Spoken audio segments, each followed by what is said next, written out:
Preview.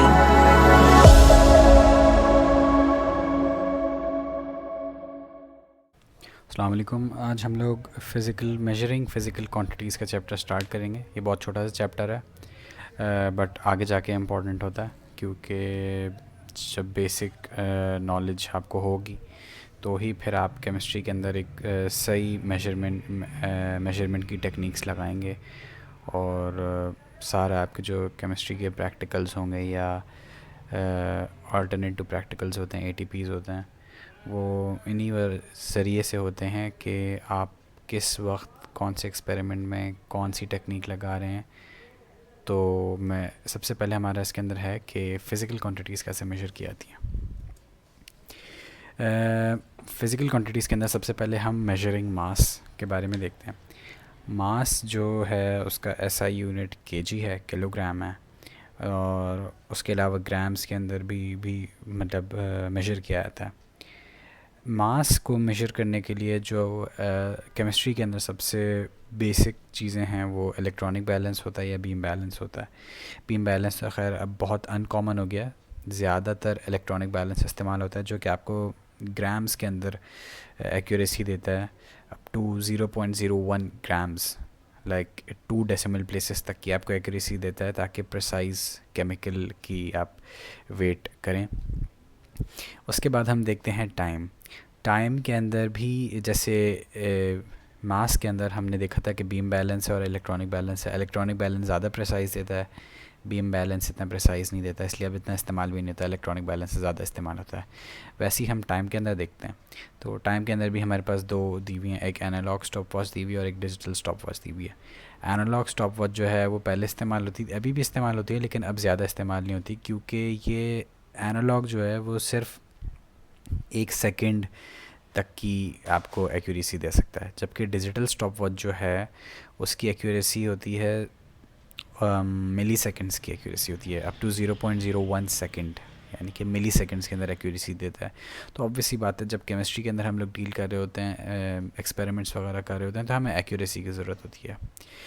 फिर measuring के अंदर हमारे पास आते हैं टेम्परेचर भी, जैसे कि आप देख सकते हैं इस वाली पिक्चर के अंदर बहुत सारे आपको थर्मामीटर्स दिख रहे हैं। थर्मामीटर से ही टेम्परेचर मेजर होता है, लेकिन वो भी अलग अलग तरीके के होते हैं। तो एक तो मर्क्यूरी वाला होता है जो कॉमनली हाउस होल्ड्स के अंदर इस्तेमाल होता है फीवर वगैरह देखने के लिए, टेम्परेचर के लिए। उसके अलावा लैब के अंदर डिजिटल थर्मामीटर्स भी इस्तेमाल हो सकते हैं और डेटा लॉगर्स भी इस्तेमाल हो सकते हैं। आई एम श्योर कि आप लोग सब ये जो लेफ़्ट पे वो टेम्परेचर गन बनी हुई है उससे वाकिफ़ होंगे। ये विदाउट एनी कांटेक्ट आपको टेम्परेचर दे देती है। उसके अलावा कुकिंग के अंदर इस्तेमाल होता है टेम्परेचर, जो एकदम बॉटम मिडल सेंटर में बनी हुई है, वो कुकिंग के लिए इस्तेमाल होता है कि आप उसको अपने सॉस पैन वगैरह जो भी है उसके अंदर आप डालेंगे तो आपको एक्यूरेट टेम्परेचर दे देगा। उसके बाद हमारे पास आता है मेजरिंग वॉल्यूम। वॉल्यूम मेजर करने का जो हमारा एसआई यूनिट है वो है मीटर क्यूब, क्यूबिक मीटर भी कह सकते हैं उसको, और छोटे उसके लिए हम क्यूबिक सेंटीमीटर या क्यूबिक डेसीमीटर वगैरह भी इस्तेमाल करते हैं। अच्छा, वॉल्यूम जो मेजर होता है उसके लिए आपको एक्यूरेसी की बहुत ज़रूरत है, इसीलिए हर एक्सपेरिमेंट या उसके बनिस्बत आपको अलग अलग चीज़ें चाहिए होती हैं। जैसे कि इस पिक्चर के अंदर जो एपरेटस है वो आपके पास मेजरिंग सिलेंडर है, कॉनिकल फ्लास्क है, बीकर है, पिपेट है और ब्यूरेट है।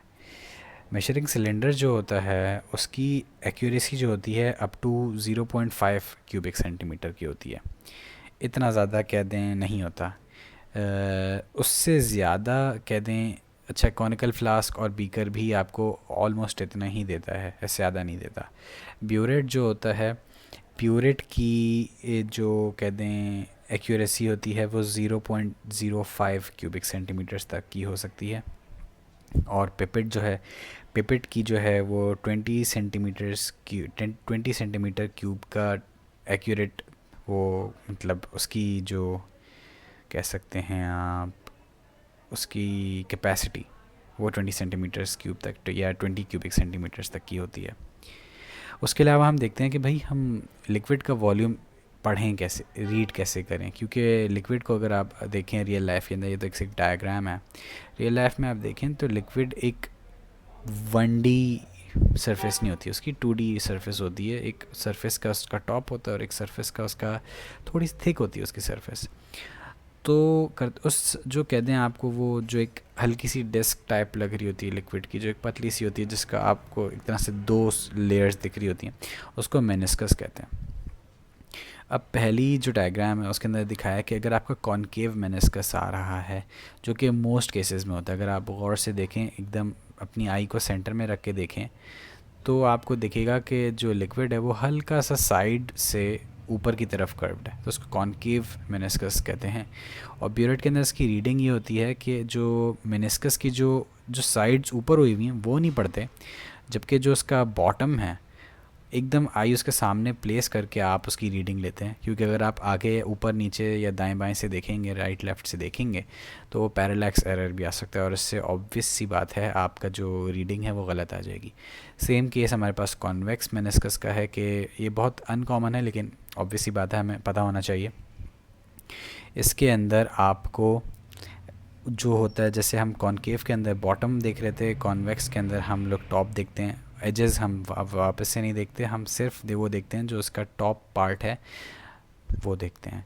उसके अंदर भी यही है कि हम एकदम आपकी जो आई प्लेस होनी चाहिए वो एकदम उसके इन फ्रंट होनी चाहिए, एकदम सेंटर होनी चाहिए। आगे पीछे ऊपर नीचे करेंगे तो फिर पैरेलैक्स एरर आए तो उससे आपके पास गलत रीडिंग आती है।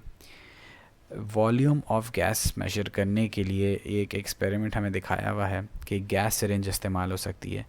कि एक्सपेरिमेंट के स्टार्ट के अंदर आप पूरी सिरिंज को एक तरह से पूरा उसको गैस बाहर निकाल दें, पूरा अंदर की तरफ पुश कर दें, और फिर जब आहिस्ता आहिस्ता आप उसको गैस को कलेक्ट करनी होगी तो आप उस प्लंजर को आप आहिस्ता आहिस्ता वापस से अपनी तरफ पुल करेंगे तो उसके अंदर गैस आ जाएगी। जैसे इसके अंदर दिखाया हुआ है कि 24 क्यूबिक सेंटीमीटर्स की गैस कलेक्ट हो गई है। प्लंजर जब पीछे हुआ तो इतनी गैस इसके अंदर आ गई है।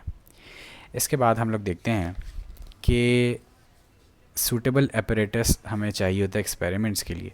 तो इसके अंदर दिखाया है कि गैस कलेक्ट करने के भी 3 मेथड्स होते हैं। अच्छा, गैस कलेक्ट जब आपको करनी होती है तो वो डिपेंड करती है कि गैस की सोलिबिलिटी क्या है पानी के अंदर, वाटर के अंदर, और गैस की डेंसिटी क्या है एज़ कम्पेयर टू एयर।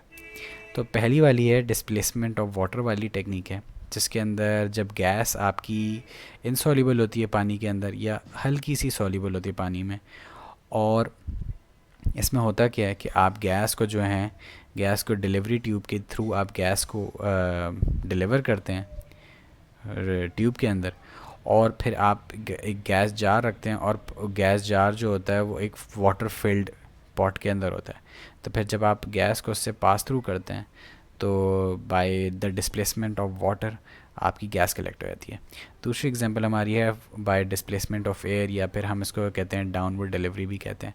इसके अंदर होता क्या है कि डाउनवर्ड डिलीवरी के अंदर जब गैस सॉल्युबल हो वाटर के अंदर और एयर से डेंस होता है, एयर से डेंस होगी तो ऑब्वियस सी बात है एयर ऊपर फ्लोट कर जाएगी, गैस उससे नीचे रहेगी। और फिर अपवर्ड डिलीवरी क्या होती है? अपवर्ड डिलीवरी उस वक्त होती है जब गैस लेस डेंस हो हवा से, यानी कि हवा नीचे बैठे और गैस हवा के ऊपर हो। तो गैस को जब आप डिलीवरी ट्यूब के अंदर जब आप पुश करेंगे तो वो ऑब्वियस सी बात है एयर से ऊपर फ्लोट करेगी। उसके बाद हम लोग देखते हैं गैस ड्राई जो करते हैं हम, उसकी भी 3 टेक्निक्स होती हैं। उसके अंदर सबसे पहली टेक्निक हमारी होती है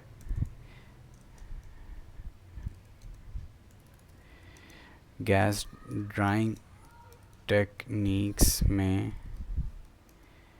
सबसे पहली टेक्निक हमारी होती है कंसंट्रेटेड सल्फ्यूरिक एसिड, फिर क्विक लाइम, और फिर होती है फ्यूज्ड कैल्शियम क्लोराइड। ये 3 टेक्निक्स होती हैं। इसके बाद इसकी जो डिटेल है वो इंशाल्लाह हम लोग आगे जाके पढ़ेंगे। अभी सिर्फ यह है कि ये 3 केमिकल्स जो हैं वो गैस ड्राइंग के लिए इस्तेमाल होते हैं, डिफरेंट एपरेटस के लिए इस्तेमाल होते हैं। तो ये वाला आज का चैप्टर आज ही ख़त्म हो गया है। ये एक ही वीडियो का चैप्टर था, ज़्यादा बड़ा चैप्टर नहीं था, जिसके अंदर हमने पढ़ा था कि फ़िज़िकल क्वांटिटीज़ यानी कि वॉल्यूम, टेम्परेचर, टाइम, मास वगैरह कैसे मेजर करते हैं, और एक सही एपरेटस हमें चाहिए होता है केमिकल्स और एक्सपेरिमेंट्स के लिए।